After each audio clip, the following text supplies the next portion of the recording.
Sandie, how come you and the Smiths came to be making that rather excellent record? It's good, isn't it? It is. It's so nice liking what you do. It's such a change. How did for me. Oh, come on. How did the liaison come together?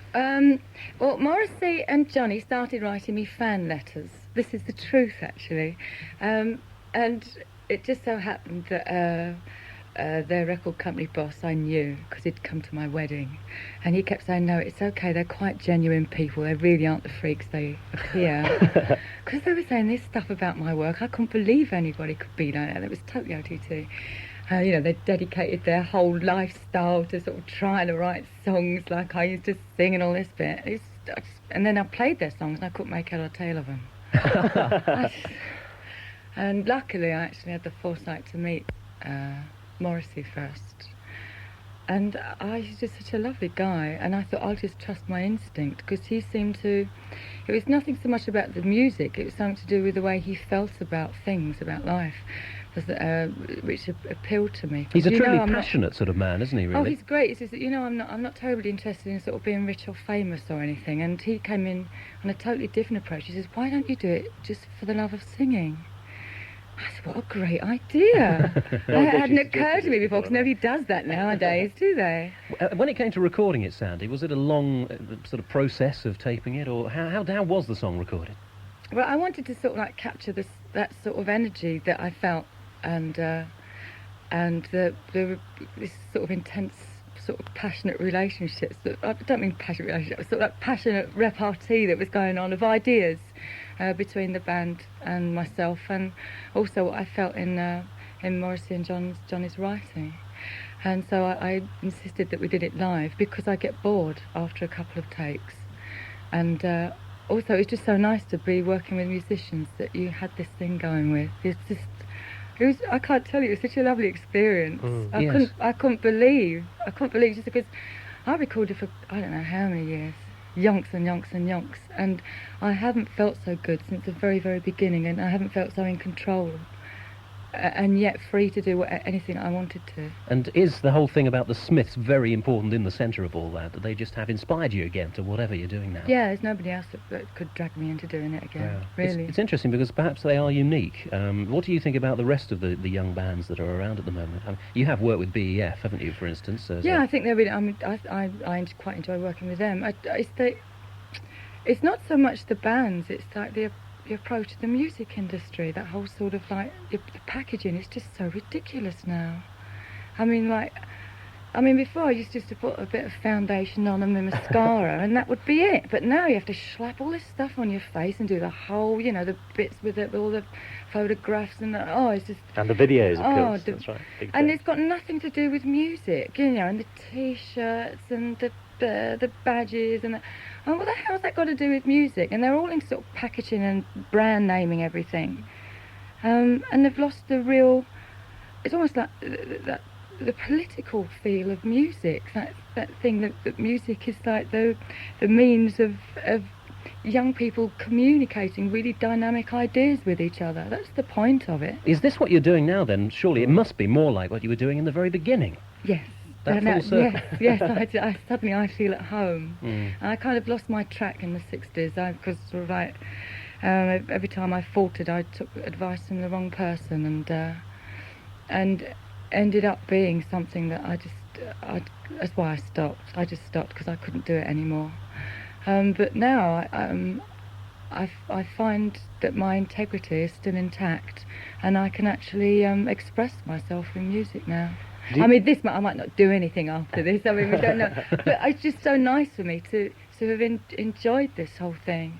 I mean, I did a telly yesterday, and I didn't know what I was going to do. I thought, because this music makes me feel so fantastic. You're bouncing up and down here like there's some sort of illegal substance involved, and of course it isn't. It's just enthusiasm. And the BBC tea. Of course. Oh, God. We actually had a slight accident with some of that earlier. I'll tell you more about that later. You brought another tape in, a thing that isn't released yet, called... Which one? Gene. Oh, Gene, yes. We've got a copy of this. This is wonderful, actually. Gene, I learnt it by the third take, and this is it. All right. As Andy says, it's wonderful. Here it is.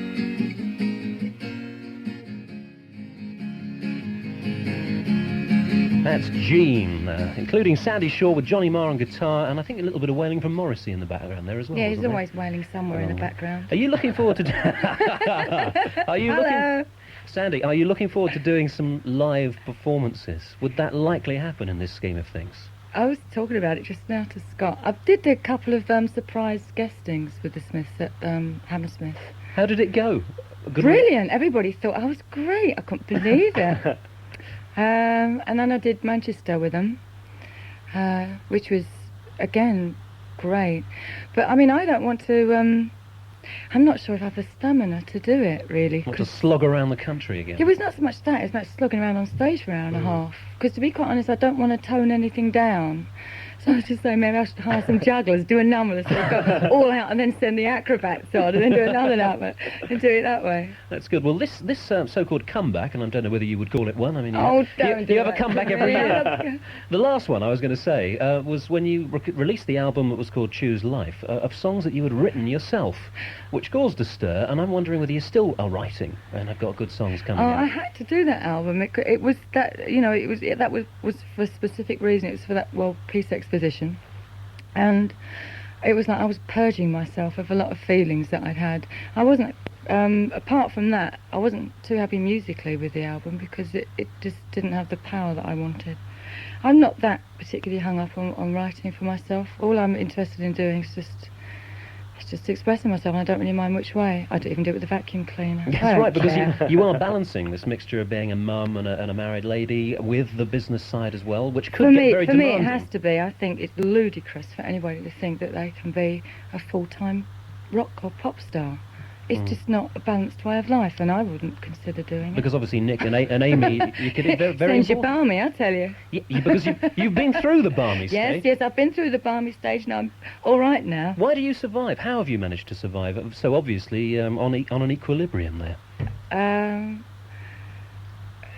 Lots of reasons. Yeah? Oh, you know why, it's because I'm a Buddhist, isn't it? Right, and that really has helped, has it, in sort of getting the mind straight again, so to speak? Incredible. I think that's how I can actually focus and centre all that power that I feel. Were there very... Otherwise, it just all goes all over the place, and I can't make anything positive out of it. What, so it's just sort of random enthusiasm and things like that? This I can actually this way I can direct it, and it's great because I feel like I can influence everybody around me really well as well.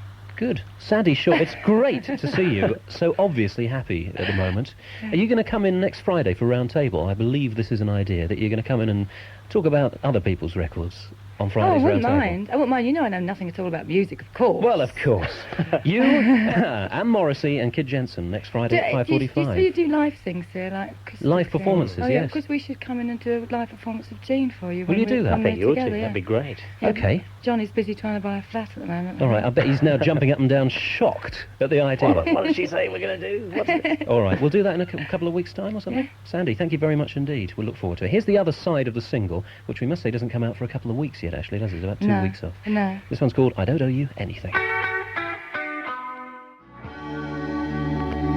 For the first time on the radio, those 3 tracks from Sandie Shaw with the Smiths, and that one was I Don't Owe You Anything. Before that you heard Jean, and before that you heard Hand in Glove. And we've just been chatting to Sandie, and it looks like Sandie and Johnny will be coming in a couple of weeks, probably 2 weeks today, to do that live performance.